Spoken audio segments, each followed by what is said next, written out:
ఈ వీడియోలో if I was, if I were ఏ సందర్భాలలో ఉపయోగిస్తారో తెలుసుకుందాం. ఇఫ్ ఐ వాజ్ అంటే నేను అలా ఉండి ఉంటే అని అర్థం. ఏం జరిగిందో చెప్తాం. ఇవి పాస్ట్లో జరిగిన రియల్ పాజిబుల్ సిచ్యువేషన్స్ని మెన్షన్ చేసేటప్పుడు ఇఫ్ ఐ వాజ్ ఉపయోగిస్తాము.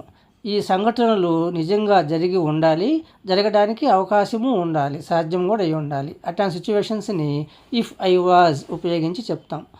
If I was used for real possible situations in the past. చూడండి, if I was rude to you, నేను నీ పట్ల దురుసుగా ప్రవర్తించి ఉంటే, దురుసుగా ఏదైనా చేసి ఉంటే, ఐ అపాలజైజ్, నేను క్షమాపణ కోరుతున్నాను. అంటే ఎప్పుడు క్షమాపణ కోరుతాము? తప్పుగా చేశాము కాబట్టి అడుగుతాం, అంటే రియల్ సిచ్యువేషన్ అని అర్థం. ఇఫ్ ఐ వాజ్ లేట్, నేను లేట్ అయి ఉంటే, it was because of traffic వల్ల నేను లేట్ అయి ఉంటాను. సారీ, క్షమించండి. ఇఫ్ ఐ వాజ్ రాంగ్, నా వల్ల ఏదైనా పొరపాటు జరిగి ఉంటే, నేను పొరపాటుగా ఉండి ఉంటే, సారీ. పనిష్ మీ, శిక్షించండి. ఇఫ్ ఐ వాజ్ నాయిసీ, నేను ఏదైనా గలబా చేసి ఉంటే, పనిష్ మీ, శిక్షించండి. ఈ ఇఫ్ ఐ వాజ్ అనేది గతంలో జరిగిన విషయాలు గురించి, అంటే పాజిబుల్ ఉండాలి జరగడానికి, రియల్గా జరిగి ఉండాలి. అట్లాంటి సందర్భాలలో ఇఫ్ ఐ వాజ్ని ఉపయోగిస్తాము. Next if I were. If I వర్ అంటే నేనే నువ్వై ఉంటే, లేదా నీ ప్లేస్లో కానీ నేను ఉండి ఉంటే అని చెప్తూ కొన్ని విషయాలు చెప్తాం.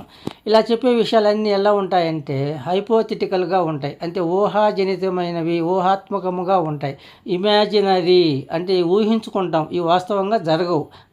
అట్లాంటి విషయాలని ఇఫ్ ఐ వర్ ఉపయోగించి చెప్తాము.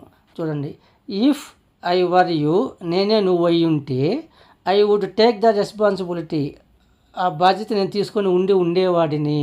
ఇంకా అవకాశం లేదు, అతను ఆ సంఘటన అయిపోయింది. కాకపోతే చెప్తుంటాం, ఆ ప్లేస్ నేను కానీ ఉండుంటేనా అప్పుడు నేను చేసేసి ఉండేవాడిని అంటాం. ఇది ఇమాజినరీ లేదా హైపోథెటికల్గా చెప్పడం అవుతుంది. If I was a bird, నేను కానీ పక్షిని అయి ఉంటే, ఐ వుడ్ ఫ్లై, ఎగురు ఉండేవాడిని. ఇఫ్ ఐ వర్ రిచ్, నేను ధనవంత అయి ఉంటే, I would travel the world, ప్రపంచం అంతా తిరిగి ఉండేవాడిని. ఇవన్నీ ఊహాత్మకంగా చెప్తాం, వాస్తవంగా ఇవి జరగవు. నేనే నువ్వు అయి ఉంటే, నీ ప్లేస్లో నేను కానీ ఉండుంటే ఆ పని చేసేసి ఉండేవాడిని అని చెప్పడం జరుగుతుంది. ఇట్లా హైపోథెటికల్గా ఇమాజినరీ సిచ్యువేషన్ చెప్పేటప్పుడు ఇఫ్ ఐ వర్ ఉపయోగిస్తాము. రియల్ సిచ్యువేషన్స్ని, పాజిబుల్ సిచ్యువేషన్ చెప్పేటప్పుడు ఇఫ్ ఐ వాజ్ ఉపయోగిస్తాము.